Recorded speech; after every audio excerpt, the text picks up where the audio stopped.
Sönmez bu şafaklarda yüzen al sancak, sönmeden yurdumun üstünde tüten en son acak.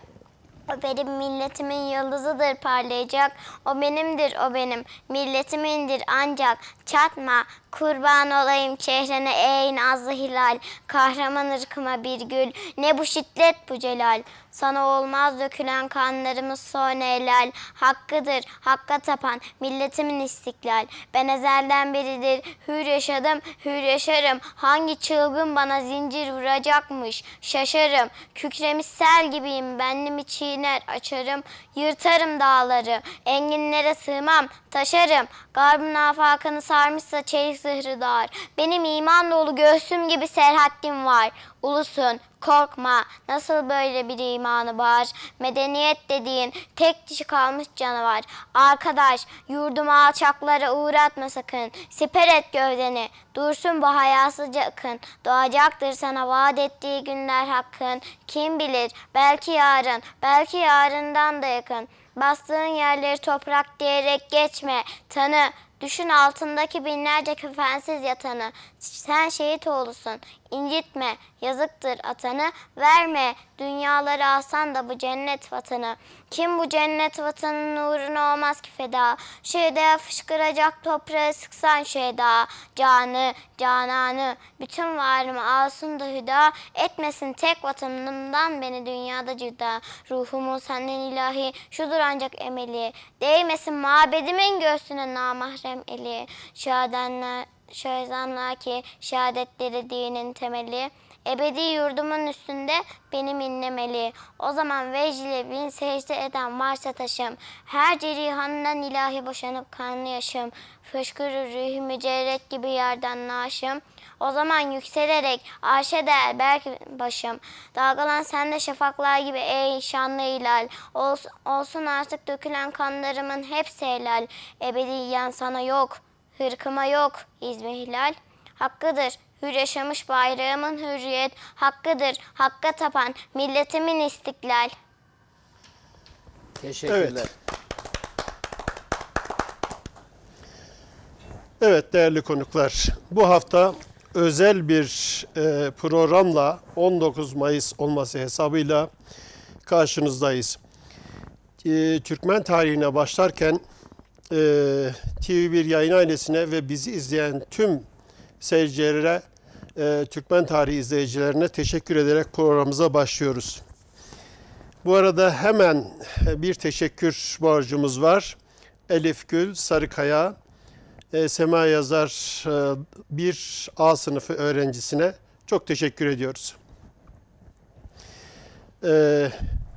Programa başlarken söylemiş olduğum gibi özel bir konu ve özel 2 tane konumla birlikte 19 Mayıs programını birlikte götüreceğiz. Hemen sağımdan başlayarak Sayın Celil Arslan Hocam, Profesör Doktor, Edebiyat Fakültesinden daha önce 2 programlarımızda Maraş Sancağı programlarımızdan tanıdığımız ve birlikte olduğumuz Celil Hocam, hoş geldiniz. Teşekkür ederim. Nasılsınız hocam? Sağ olun, teşekkür ediyorum. Sol yanımda bana göre yine tarihçi, yazar, 12 yıldır yaklaşık bu ekranlardan sizinle birlikte olan, Türk tarihini ve edebiyatını size 12 yıl boyunca süresiz bir şekilde aktaran, benim de kendisine borçlu olduğum, kendisine borçlu hissettiğim Oktay Fakıoğlu hocam. Hoş geldiniz. Teveccühünüz durmuş hocam. Teşekkür ederim. Çok sağ olun, var olun. Evet, güzel bir gündeyiz. Sayın hocama da saygılar, selamlar gönderiyoruz. Seyircilerimize hayırlı günler diliyoruz. Hocam özel bir programda birlikteyiz. Geldiğiniz için ben her ikinize de teşekkür ediyorum. 19 Mayıs elbette son derece önemli. Birinci Dünya Savaşı'nın hemen arkasından 4 yıl sürecek olan Kurtuluş Savaşı, Türkiye Cumhuriyeti Devletimizin temellerinin atıldığı, bedel ödediğimiz 4 yıl veya 5 yıl diye de tarihlenen bir sürecin içerisinden geçtikten sonra, yoğun ve sıkıntılı bir sürecin içinden geçtikten sonra elbette Türkiye Cumhuriyetimizi kurduk. Bu kolay olmadı, bu kuruluş kolay değil. Bunu birlikte sohbet şeklinde konuklarımla birlikte inceleyeceğiz. Celil Hocam, konunun şöyle bir girişini yaparsak 19 Mayıs'ın önemi nedir? Gençler bunu nasıl anlamalıdır? Hatta ondan önce belki birkaç cümleyle 19 Mayıs ayı içerisindeki Türk devletlerinin başarıları, savaşları ve zaferleri var. Buyurun hocam. Evet, tekrar ben de seyircilerimize saygı ve selamlarımı sunuyorum. Şimdi tabii Mayıs ayı aslında özellikle yaz ayları. Bunlar içerisinde de Mayıs ve Ağustos ayları bizim Türk tarihi açısından önemli günleri barındıran aylardır. Tabii milletlerin hayatında önemli hadiseler vardır. Özellikle de Türk tarihine baktığımızda Anadolu'ya gelişimiz, Anadolu'yu yurt edinmemiz, daha sonra Osmanlı ile birlikte bir cihan devleti oluşumuz ve bunun sonucunda da devletin yavaş yavaş duraklama, gerileme ve çöküşüyle birlikte sahip olduğu toprakların elden çıkması ve Anadolu coğrafyasında da sıkışık bir vaziyette bulunduğumuz bir ortamdan bahsediyoruz. Yani İngiliz donanmasının İstanbul'da sarayın etrafına demirleyip namlularını çevirdiği, ülkenin birçok bölgesinin farklı ülkeler tarafından işgal edildiği bir dönemden söz ediyoruz. İşte Maraş Sancağı'nı konuşurken kısmet olursa bahsedeceğiz. Kahramanmaraş bölgesinde de Fransızlar vardı. Hocam bahsedecektir. İşte öncesinde imzalanan Sevr Antlaşması vardı. Yani bu anlaşmayla birlikte biz yenilgiyi kaybederek anlaşma şartlarına boyun eğmek zorunda kalan bir ülke konumundaydık. Bunları söyledikten sonra aslında tabii bir iki şeyden daha bahsedeyim. Şu bayram konusu önemli. Bizde bayramlar dini ve milli bayramlar olarak kutlanılır. Tabii bu dini bayramlar tüm Müslüman olarak tüm İslam ülkeleriyle ortak bayramlarımızdır. Milli bayramlarımız da milletimize ait sevinç günlerini, zaferleri ifade eder. Tabii biz aslında hep zaferlerden bahsederiz ama tarihte bizim mağlubiyetlerimiz de var. Bunlardan söz edip bunlardan ders alabilmek de önemli. Evet hocam. Yani biz koca bir cihan devletiyken Anadolu toprakları da elimizden çıkmak üzereyken, yani 1071'de başlayan, yurt edilen bu coğrafyadan topyekün atılmak üzereyken, İstanbul 1453'te fethedilmişken, tekrar istila edilmişken, tekrar kurtarılması gibi bir süreçten bahsediyoruz. Evet. Yani burada bizim millet olarak ortak acılarımız, ortak sevinçlerimiz ve bunlara biz genel anlamda milli bayram diyoruz. Tabii ki Cumhuriyet'in kuruluşu, daha sonraki süreçte de Gazi Mustafa Kemal Atatürk ve silah arkadaşlarının yeni devleti oluşturması, meclis kurması ve çocuklara, gençlere bu bayramları vermiş olması da ayrı bir konudur. Yani dünyada çocukların bayram olarak kutladığı, bir bayram havasını yaşadığı bir süreçtir. Bu bizim ülkemizde var sanırım. Başka ülkelerde bir çocuk bayramı yok. Kaldı ki 19 Mayıs'ta biz Gençlik ve Spor Bayramı demişiz adına. Bu bayramda gençlerin bayramı. Neticede gençlerin tarihini, kültürünü, geçmişini bilmesi, bu yaşananları unutmaması adına önemlidir diyorum. Tabii bu Mayıs ayındaki önemli kutladığımız tarihteki olaylar olduğu gibi Mayıs ayına özgü günler de var. Yeri geldikçe siz sorarsanız o konulardan da bahsederiz. Ben şimdilik bunları söyleyelim başlangıç olarak. Celil Hocam çok teşekkür ediyorum. İyi bir giriş yaptınız seyircilerimiz için de. Oktay Hocam, Birinci Dünya Savaşı sonrasında gizli anlaşmalarla 1000 yıllık Türk yurdunu ortadan kaldırmaya karar vermiş olanlar vardı. Balkan ve Dünya Harbi ülkemizi harabeye çevirmiş, açlık, hastalık, parçalanan aileler, yaklaşık 3 milyon Türk'ün bu dönemde kaybedilmiş olması elbette Türk milleti için kefen biçenler açısından yeni bir Anadolu, yeni bir diriliş hattı var. Siz de bu konuya oldukça hakimsiniz. Buyurun hocam. Evet, bayramın tam resmi adı 1981 tarihindeki kabul ediliş haliyle 19 Mayıs Atatürk'ü anma Gençlik ve Spor Bayramı 4 ana temelden oluşuyor. 19 Mayıs. 19 Mayıs aslında 19 Mayıs zamanın İngiltere'si Kemal Paşa'ya telgraf gönderdiklerinde yani biz bildirin de doğum gününü kutlayalım diye böyle bir telgraf geliyor. Olay Kemal Paşa'ya intikal edince Kemal Paşa da diyor ki 19 Mayıs diye yazın diyor. Aslında bu İngiltere nezdinde bütün dünyaya ve aslında da Türk kamuoyuna da bir mesaj diye. 19 Mayıs bir milletin yeniden dirilişinin hakikaten yani büyük bir mevzu. Yani Durmuş Hocam şu anki geçen gördük yani biz olayları sadece geçmişi anlatmayacağız. Çünkü bugünü anlarsak geçmişle bağlantı kurduğumuz zaman buna bir ruh katılmış olur. Amerikan Başkanı Trump'ın Birleşik Arap Emirlikleri'ne yani geçen medyada, televizyonda gördük. Evet. Birleşik Arap Emirlikleri'ne gittiğinde o sahneyi ben utandım yani. Ben bir Türk'üm. Evet. Ben bir Türk'üm. Orada Trump dünya devletinin lideri olarak tanımlanıyor.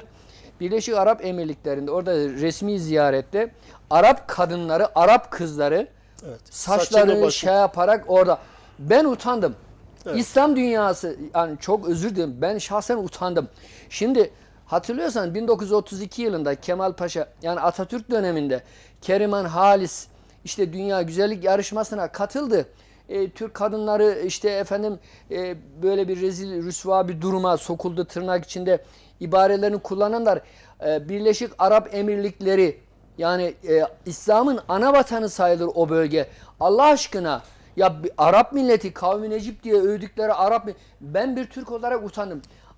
Araplar Arap dünyası yani daha bu Selman Suudi Arabistan Amerika'dan 32 milyar dolar falan büyük bir parayla savaş uçağı falan ayıp ya. Müslümanların onuru değil mi hocam? Evet yani siz gidin önce yani İslam'ın şerefini İslam'ın ana vatanında kurtarın ya. Hocam Türk'ün Yani 19 Mayıs Atatürk'ün önderliğinde bu hocam bu dünyanın Kurtuluş Savaşı dünyanın en büyük olayı ya. Evet hocam. Yani bu ne demek biliyor musun? Bunu niye örnek verdim Durmuş Hocam? İşte bugünün İngiltere'si Trump'ı bilmem neyi neyse Arap dünyasının bütün Arap dünyası ya siz Hazreti Peygamber'in neslinden veya kavminden olmak ya yakışıyor mu size ya?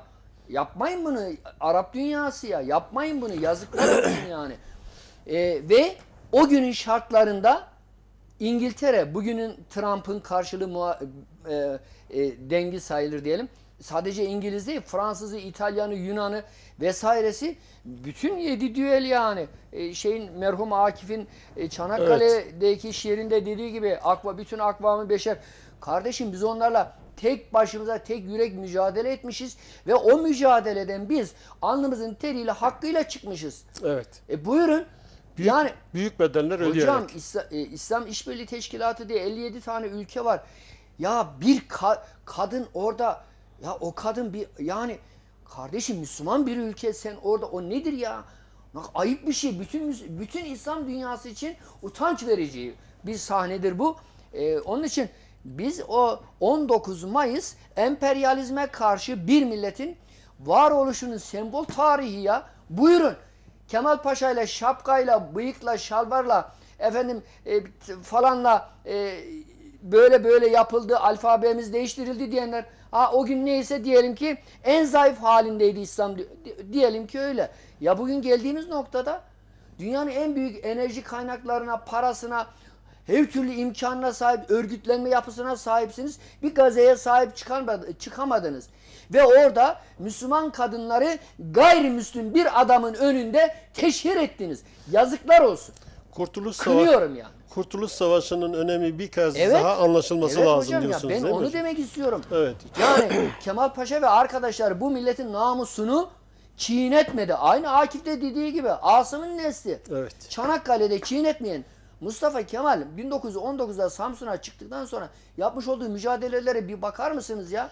Aynı benzer bir sözü, çok özür dilerim Durmuş hocam. Hani diyor ya, İsmet Paşa'ya demiş ya 2. Dünya Savaşı yıllarında vatandaşın bir tanesi, ya bizi aç kaldık, ekmeğe muhtaç kaldık demiş. O da demiş ya, sizi tamam ekmeğe muhtaç kaldınız ama babasız anasız kalmadınız. Ya bunlar önemli şeyler. Acı görmemiş, çile çekmemiş, oturduğu yerden Kemal Paşa'yı eleştir, Cumhuriyeti eleştir, Kurtuluş Savaşı'nı eleştir. Bugünün dünyanın dev Müslüman ülkelerinin düştüğü zillete bakar mısınız? Hocam, Çok özür dilerim. Vatandaş kıyaslasın hocam. Vatandaş kıyaslasın. Hocam size katkı olsun diye bir şiir okuyayım. Ziya Paşa'nın, diyor ki Ziya Paşa, haklısınız. Şunu hemen okuyayım. Diyarı küfrü gezdim, beldeler, kaşaneler gördüm. Dolaştım mülkü İslam'ı, bütün viraneler gördüm diyor. Hakikaten o dönemde, Kurtuluş Savaşı döneminde bahsettiğiniz Arap coğrafyası da elbette Devlet-i Ali'nin coğrafyası içerisindeydi.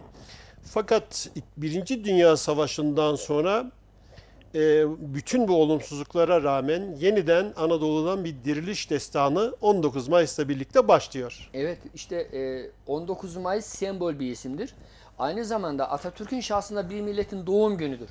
Yani bugün yani 19 Mayıs pazartesi gününe denk gelecek. Bütün resmi protokol 19 Mayıs'ı kutluyor. 19 Mayıs Atatürk'ün de doğum günüdür. Bunu da hatırlatırız yani.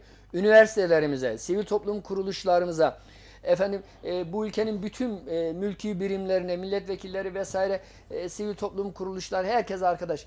Yani biz ne kadar kendi içimizde bizi var eden değerlere sahip çıkarsak dışarıya karşı o kadar güçlü olduğumuzu gösteririz yani. Evet. O bakımdan da 19 Mayıs sadece Mustafa Kemal'in değil, bütünüyle bir milletin doğum günüdür ya. Bu çok kıymetli bir şey ya. Bunu hep beraber düşünsene, aynı gün bütün Türkiye'de bir etkinlik. Milli birlik ve beraberliğe ihtiyacımız olduğu zamanların en önemli noktalarından bir tanesiyiz. Dolayısıyla bayramımızın resmi adı 19 Mayıs. 19 Mayıs'tan önce elbette büyük sıkıntılar vardı. Oradan biraz bahseder Durmuş miyiz hocam. hocam? Bayramı 4 ana temel diyoruz ya. Birincisi Evet, bu. İkincisi Atatürk'ü anma.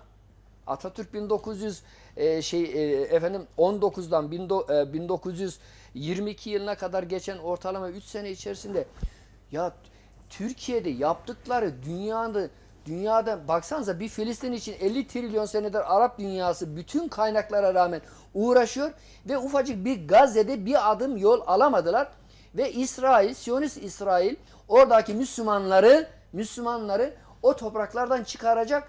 Buna ne? İşte İslam dünyasının en güçlü ülkesi Mısır. Bak bir şey diyemiyor. İslam dünyasının en zengin ana vatanı Suudi Arabistan bir şey diyemiyor. Suriye'yi zaten hep birlikte ortadan kaldırdılar. O bir şey diyemez. Irak zaten gitmiş. Körfez ülkeleri zaten. İşte görüyor musun? Türkiye'nin büyüklüğünü buradan anlayacağız. Kemal Paşa ve arkadaşlarının o inkılap hamlesini, kurtuluş, istiklal mücadelesini hakikaten çok iyi anlamamız lazım. Evet hocam. Üçüncüsü Gençlik Bayramı. Şimdi Atatürk'ün 1938 tarihindeki Ankara'daki hipodromda onun görüntüleri de var Durmuş hocam. Orada basına yansıyan şeyler de var, sözleri de var. Atatürk diyor ki gençliği diyor hem sağlıklı hem de gürbüz nesiller yetiştireceğiz diyor. Evet. Ne diyor? Evet. Sağlıklı ve gürbüz nesiller. Yani bugün Milli Eğitimimizin, bugün Kültür Bakanlığımızın, bugün Sağlık Bakanlığımızın, bütün devlet birimlerimizin hedefi ne olacak? Gürbüz. Zaten bu bayramın yapılmasının amacı, hocam düşünsenize, 1927 yılında nüfus sayımı oluyor ve 13 milyon civarında bir insan var. Memleketin neredeyse 3'te 1'i sakat, hasta, Yaşlı. hocam. Evet. Yani o kadar büyük sıkıntılar yaşamış ki o şey hatırlarsınız, onun adı nedir? Ya şahane, Tarık Buğra'nın hocam o Küçük Ağası vardı. Küçük Ağası, evet O hocam. 1983'te falan bir dizi film olarak TRT'de oynamıştı. O günleri hatırlarız. Çolak Salih diye bir Evet. Evet, tipleme, evet. Fikret Hakan zannedersem. Ya hocam düşünün ya. Yani sakat, kör, topal, yetim, öksüz. Öyle bir toplumdan 80 milyon, 85 milyon insan ortaya çıkarmak ne demek ya? Yani insanlarımız bugüne bakarak hiç sanki dün yaşanmamış. Yani dolayısıyla bunların kıymetini bilmek lazım. Spor bayramı. Biz spor deyince sadece futbol aklımıza gelmeyecek. Evet.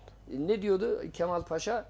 Ben sporcunun zeki, çevik, aynı zamanda ahlaklısını severim. Evet. Spor diyor hocam. Bunun içinde boksu var, güreşi var, her türlü spor türü var.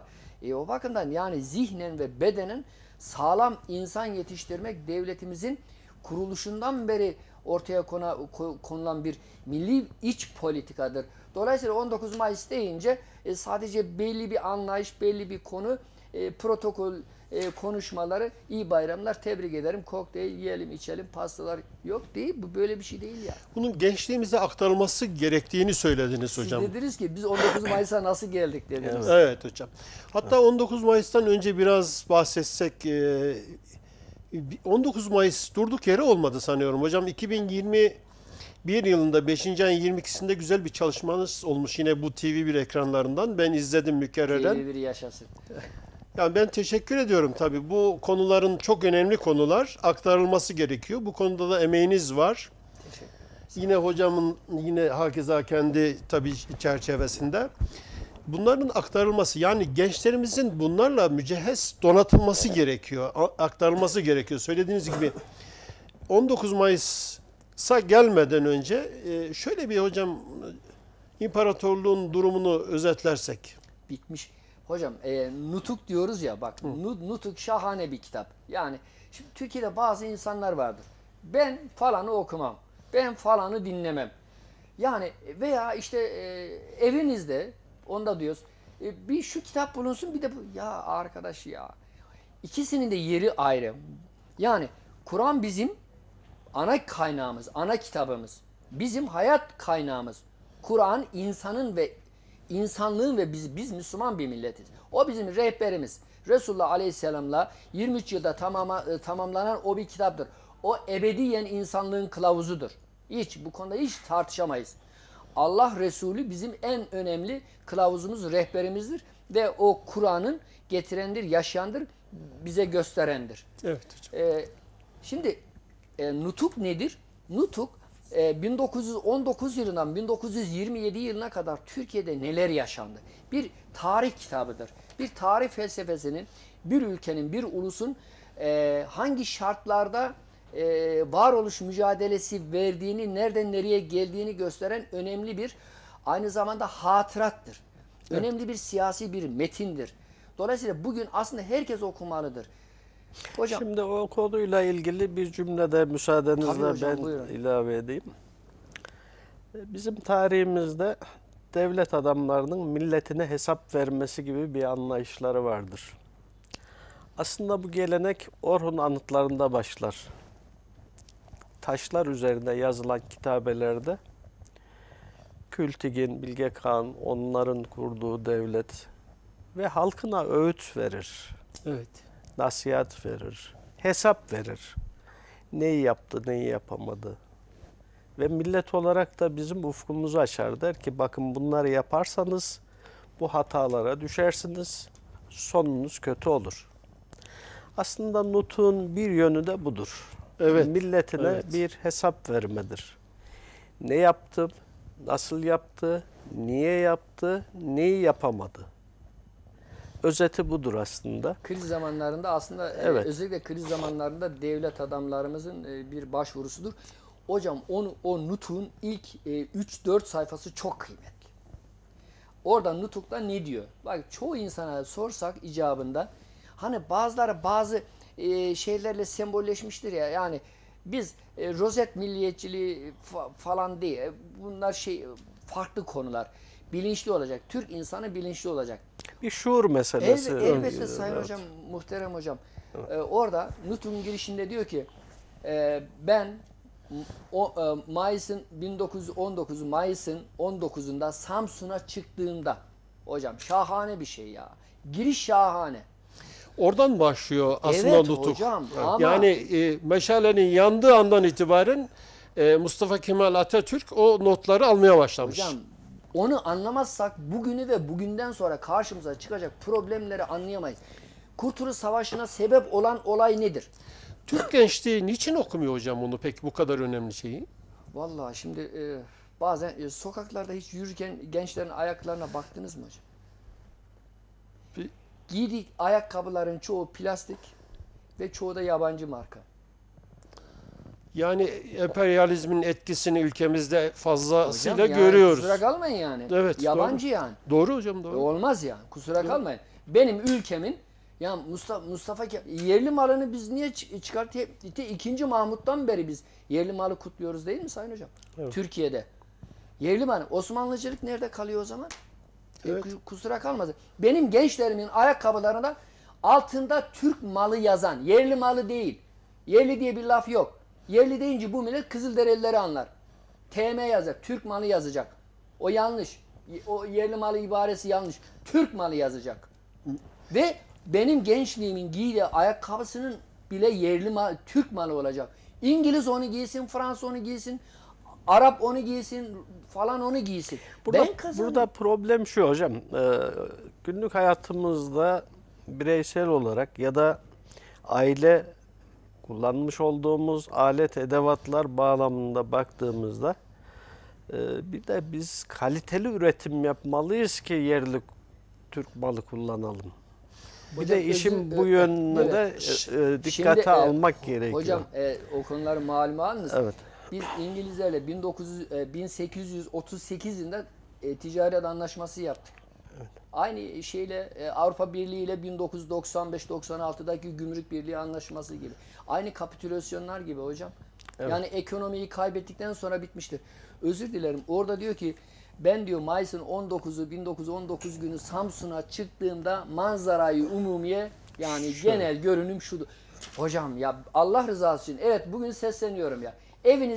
Evinizde ey vatandaş, ey Türk milleti evinizde nutuk yoksa açın internetten okuyun ya. Kemal Paşa Samsun'a çıktığında memleketin Durumu neymiş? durumu nedir? Evet. Hocam memleket diyor ki Rum isyan etmiş, Ermeni isyan Evet, etmiş, evet. İstanbul'daki hükümet artık çaresiz kalmış, aciz kalmış. Düşmanlar memleketin dört bir tarafını işgal etmiştir. Orada bahsediyor. Buradan bahsediyor. Peki şeyden bahsediyor. Fener Patrikhanesi'nden bahsediyor hocam. Ermeni Patri Zaven Efendi'den bahsediyor. Gemilerin işgali İstanbul 13 Mustafa Kasım Kemal Samsun'a çıktığında çıkmasındaki amaç neydi? Yani gönderilmesindeki Samsun'a 9. Ordu müfettişi olarak gönderilmesindeki durum neydi? Samsun bölgesinde Allah korusun Allah devlete millete zeval vermesin hocam. Şu an Türkiye Cumhuriyeti bir saniye sallansa pusuda bekleyen Türkçe konuşan ve konuşmayan belki de kim bilir Allah korusun hangi kripto isim veya görünüşte pek çok insan tekrar o sevri veya sevriden daha ağırını yeni haritalar çizmek için pusuda bekliyordur. Allah korusun hocam. Devletimiz güçlü olmak zorunda. O günün şartlarında devlet bitmiş hocam. 1881-82 tarihinde duyun umumiyeyi biz dışarıya olan borçları biz artık devlet içinde devlet olmuş. Ekonomin yok, ticaretin yok, sınırlarını kaybetmişsin. Sürekli bir de muhacir geliyor. Evet. Onlara Bir de yer tabii yapılan anlaşmalarla Evet hocam. ordunun lağvedilmesi, silahların Evet. toplanması söz konusu. Çok doğru, güzel Evet. hatırlattınız. İşte burada zannediyorum Mondros mütarekesiyle başlayan işgal sonra fiili işgal Bizi şeklinde Mondros'a götüren şartlar ne kadar tehlikeli. Hiç kimse kusura kalmasın. Yani şimdi bu memlekette varsa yoksa Lozan varsa ya Lozan senin bugünkü üzerinde oturduğun, nimetlendiğin toprakları kazandırdığın anlaşma. Tapu senedi. Evet. Sen niye Mondros'u eleştirmiyorsun? 25 madde hocam. Mondros mütarekesi 25 madde. Ama bizi Mondros'a götüren şartlar var Durmuş hocam biliyor musun? oradan biraz bahseder miyiz Ya, hocam? Ocak 1918 tarihinde Amerikan Başkanı Wilson Birinci Dünya Savaşı'nda, İkinci Dünya Savaşı'nda kaderini belirleyen ülkedir. Yani Amerika Birleşik Devletleri. Orada 14 maddelik bir şey yayınladı. Wilson prensipleri diye. Yenilen devletler toprak kaybetmeyecek, işte tazminat ödemeyecek. 12. maddesi Türkiye ile alakalıydı. Türklerin bulunduğu yerler Türklerde kalacak gibi bir madde vardı. Bu bizim devlet adamlarımızda, ordumuzda, yöneticilerimizde iyi ya, güzel, tamam, bir anlaşma yapalım yani. Nasıl olsa toprak kaybetmeyeceğiz. Para da vermeyeceğiz. Tazminat da ödemeyeceğiz. İyi dediler. Bu bir gevşemeye sebep oldu. Dolayısıyla biz yenilmiş falan da değildik yani. Buna itibar ettik ve bir anlaşma masasına oturduk. İngilizlerle biz anlaşma masasına oturduk.